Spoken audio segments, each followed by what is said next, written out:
कहानी की शुरुआत में हम ढेर सारे स्कूल के बच्चों को देखते हैं जो कि एक बीच पर पार्टी कर रहे थे। इनमें से दो लड़कों को समुद्र के किनारे एक बड़ी अंडे जैसी दिखने वाली चीज मिलती है। यह इसे जलाने के लिए लाए थे, लेकिन यह बहुत गीला था तो ये इसे कैंप फायर के पास ही रख देते हैं। अब अगले दिन की सुबह हमें यह बीच बिल्कुल सुनसान दिखाई देता है। यहाँ सिर्फ 8 लोगों के अलावा और कोई भी नहीं था। कैली और मिच जो कि लाइफ गार्ड सेफ में सोए हुए थे। जोना अपनी गर्लफ्रेंड चंदा के साथ अपनी कार की फ्रंट सीट पर था। वहीं बैक सीट पर एक और कपल वेंस और रूनी थे। गिलबर्ट नाम का आदमी ड्रम में फंसा हुआ था। यह काम उसके हरामी दोस्तों ने ही किया था जब वह नशे में बेहोश हो गया था। और आखिर में पिकनिक टेबल पर मार्सा नाम की लड़की सोई हुई थी। कैली की नींद खुलती है तो वह मिच से साफ कह देती है कि उनके बीच रात को जो कुछ भी हुआ वह उसे भुला दे। हमें यह भी पता चलता है कि जोना कैली का एक्स बॉयफ्रेंड था। इसके बाद कैली नोटिस करती है कि इन लोगों के अलावा बीच पर कोई भी नहीं दिख रहा था और यहाँ पर लोगों के स्लीपिंग बैग्स पड़े हुए थे। इसी समय एक बर्ड रेत पर आकर बैठती है और अचानक ही रेत उस बर्ड को निगल जाती है। अब यह नजारा देख कैली हैरान हो जाती है।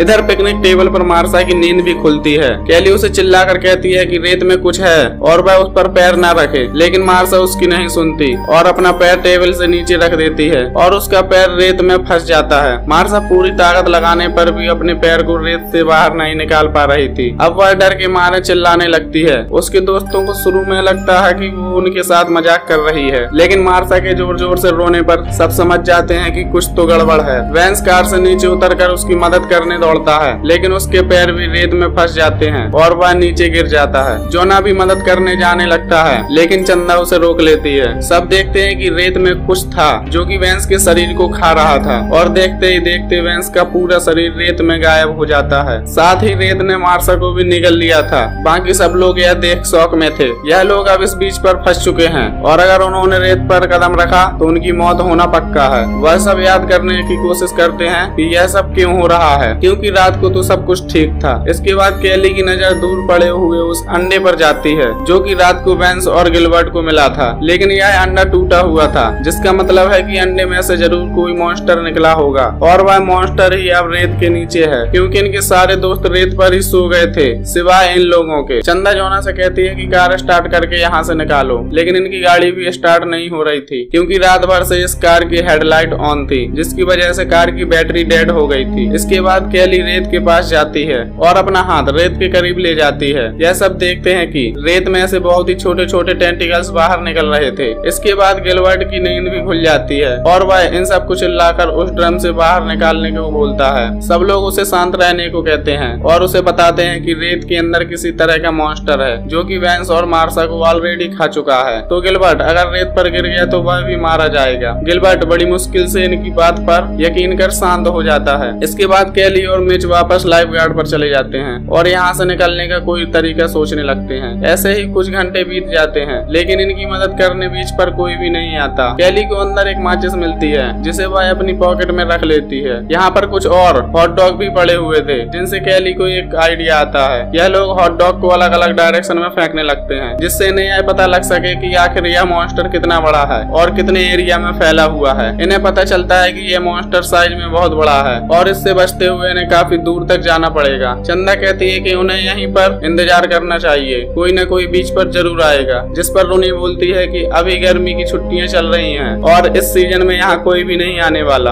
अब यह लोग हाथ पर हाथ रखे नहीं बैठ सकते थे, तो जोना अपनी कार में रखे हुए 2 सर्फ बोर्ड को निकालता है और उन्हें रेत में फेंकने लगता है और इसके बाद उन पर खड़ा हो जाता है और इसके बाद यह उन पर चलकर पिकनिक टेबल तक पहुंच जाता है। लेकिन इससे पहले वह टेबल पर चढ़े उसका बोर्ड फिसलने लगता है और जोना गिर जाता है। असल में वह मॉन्स्टर इस बोर्ड को खिसका रहा था, मतलब कि यह मॉन्स्टर टाइम के साथ साथ इंटेलिजेंट होता जा रहा है। इसके बाद रेत से वही टेंटिकल्स बाहर आते हैं और जोना के पेट पर काट लेते हैं। जोना किसी तरह टेबल पर आ जाता है, लेकिन उस मॉन्स्टर के टेंटिकल जहरीले थे, जिससे जोना के पेट में बहुत दर्द होने लगता है। जोना किसी तरह खुद को संभालता है और मार्सा के बैग को चेक करने लगता है। उसमें बस जोना को सोडा की बोतल मिलती है, जिन्हें वह फेंक कर इन सबको पीने के लिए देता है। लेकिन इसके बाद सब देखते हैं कि जोना के पेट से पस निकलने लगी थी। उसकी हालत बेकार होती जा रही थी और जोना दर्द से चिल्लाते हुए टेबल पर ही लेट जाता है। इधर रूनी देखती है कि यह मॉन्स्टर उनकी कार के टायर्स भी पंचर कर रहा था। अब रूनी कहती है कि वह कार के बम्पर पर खड़ी होकर डिग्गी खोल सकती है, जिसमें इन सब के मोबाइल फोन्स रखे हुए थे। वह बम्पर पर जाकर खड़ी होती है और चंदा ने उसे पकड़ा हुआ था, लेकिन रूनी की टांगों की वजह से वह डिग्गी को पूरा ओपन नहीं कर पाती। पाती। इस पर कैली शिप में से एक बड़ा सा पोल निकाल कर इन दोनों को देती है ताकि उसे पकड़कर रोनी डिग्गी खोल ले। अब रोनी डिग्गी को ओपन तो कर लेती है लेकिन उसका पैर फिसल जाता है और वह डिग्गी पर ही गिर जाती है जिससे उसकी उंगलियां भी फंस जाती हैं। तभी यहाँ पर एक पुलिस ऑफिसर आता है। यह सभी उससे कहते हैं कि रेत में मॉन्स्टर है और वह कार से ना उतरे, लेकिन ऑफिसर को इनकी बातों पर थोड़ा भी यकीन नहीं होता और उसे लगता है कि इन सब ने जरूर कोई नशा किया है, तो वह कार से नीचे उतर जाता है। हम देखते हैं कि ऑफिसर को कुछ भी नहीं होता क्योंकि उसने मोटे जूते पहने हुए थे। अब ऑफिसर इन सब की मदद करने की बजाय इनका मजाक उड़ाने लगता है। वह मिच और कैली के साथ भी बदतमीजी करता है और उन दोनों के नीचे आने को बोलता है, लेकिन वह दोनों उसे साफ मना कर देते हैं जिससे ऑफिसर को गुस्सा आता है और वह अपना पेपर स्प्रे निकालने लगता है। लेकिन तभी उसकी चाबियां नीचे गिर जाती हैं और जैसे ही वह चाबी उठाने के लिए अपना हाथ आगे बढ़ाता है तो उसका हाथ भी रेत में फंस जाता है और उसे भी कोई रेत के अंदर खींचने लगता है। अब डर के मारे ऑफिसर उस पेपर स्प्रे को टेंटिकल्स पर छिड़क देता है जिससे टेंटिकल वापस अंदर चले जाते हैं, लेकिन मॉन्स्टर ने तब तक ऑफिसर का आधा हाथ खा लिया था। इसके बाद वह मॉन्स्टर वापस उसे नीचे खींच लेता है और खाने लगता है। कैली ऑफिसर के पास जाती है और उससे वह पेपर स्प्रे ले लेती है और ऑफिसर भी मारा जाता है। अब इसके बाद मिच कहता है कि अगर वह अपने पैरों में कुछ लपेट कर भागे तो पुलिस की कार तक पहुंच सकता है और फिर उसमें बैठकर यह सब यहाँ से निकल सकते हैं। यह चंदा से कार में पड़े हुए टॉवल मांगता है, लेकिन जैसे ही चंदा दूसरा टॉवल फेंकती है तो इसे पकड़ने के चक्कर में सेक की रेलिंग टूट जाती है और मिच नीचे रेत में जा गिरता है। वह मॉन्स्टर मिच को भी पकड़ लेता है और उसकी भी दर्दनाक मौत हो जाती है। अब कैली समझ जाती है कि उसे ही कुछ करना पड़ेगा। वह सेक की रेलिंग निकालकर उसे कार के पास फेंकती है और फिर खुद भी सेक से कार में कूद जाती है। इसके बाद वह दोनों मिलकर रोनी का हाथ डिग्गी से बाहर निकालते हैं। अब उन्हें जोना और गिलबर्ट को भी बचाना था। इसके बाद यह उन रेलिंग का ब्रिज बनाकर उस पर चलते हुए जोना तक पहुंच जाते हैं। आखिर में रोनी भी इस तरफ आने लगती है, लेकिन वह अपने हाथ को देखने के चक्कर में नीचे रेत पर गिर जाती है। कैली स्प्रे छिड़क कर रोनी को बचाने की कोशिश करती है, लेकिन इस बार कोई फायदा नहीं होता और वह मॉन्स्टर रोनी को भी रेत के अंदर खींच लेता है। इसके बाद चंदा अपने पैरों में टॉवल और बैग लपेटकर तेजी से पुलिस की कार की तरफ भागती है और सही सलामत उसके ऊपर चढ़ जाती है। पर इधर ड्रम में फंसे हुए गिलबर्ट का खून निकल रहा था जिससे मॉन्स्टर को उसकी लोकेशन पता चल जाती है और कुछ ही देर में गिलबर्ट के आसपास की जमीन हिलने लगती है और रेत से 3 बड़े बड़े टेंटिकल्स बाहर निकलते हैं जो कि गिलबर्ट को अंदर खींच ले जाते हैं। फिर एक बड़ा सा टेंटिकल पुलिस कार पर भी हमला करता है और उसे हिलाने लगता है जिससे चंदा कार पर गिरकर बेहोश हो जाती है। इसके बाद चंदा सीधी रात को होश में आती है। चंदा कार के ऊपर रखे सामान को सर्च करने लगती है और उसमें उसे इमरजेंसी राफ्ट मिलती है जिसे वह नीचे फेंक देती है और वह ऑटोमेटिकली फूल जाता है। इसके बाद चंदा राफ्ट पर कूद जाती है और वह और कैली मिलकर जोना को उठाते हैं और किसी तरह से उसे कार के अंदर बैठा देते हैं। लेकिन जैसे ही कैली कार में जाने वाली थी वह मॉन्स्टर फिर से अटैक कर देता है और रेत से चमकता हुआ एक टेंटिकल्स बाहर आता है। कैली उससे बचती हुई कार के ऊपर चढ़ जाती है। कार के पीछे उसे 2 फ्यूल कैन्स मिलते हैं। कैली कैन को उठाने लगती है लेकिन वह मॉन्स्टर उसमें छेद कर देता है। इसके बाद कैली दूसरी कैन उठाकर उसका पेट्रोल रेत में छिड़क देती है और फिर अपनी पॉकेट से माचिस निकालकर उसमें आग लगा देती है और उस मॉन्स्टर का एक टेंटिकल्स भी आग पकड़ लेता है और जलने लगता है। इसके बाद कैली जल्दी से कार के अंदर आकर बैठ जाती है। थोड़ी देर के बाद यह मॉन्स्टर अटैक करना बंद कर देता है। कैली देखती है कि पॉइजन के कारण जोना की भी मौत हो चुकी थी और थोड़ी देर में कैली और चंदा की नींद लग जाती है। अगली सुबह एक आदमी इनकी विंडो पर नॉक कर इन्हें जगाता है। कैली ये देखकर चौंक जाती है कि यह आदमी रेत पर खड़ा था और जिंदा था। कैली हिम्मत करके नीचे पैर रखती है और उसे कुछ भी नहीं होता। वह चंदा से कहती है कि शायद मॉन्स्टर मारा गया या चला गया। इसके बाद वह दोनों उस आदमी से कुछ कहे बिना ही बीच से बाहर जाने लगती हैं। आखिर के सीन में हम उसी मॉन्स्टर को समुद्र में देखते हैं और वह किसी दूसरे बीच की तरफ जा रहा था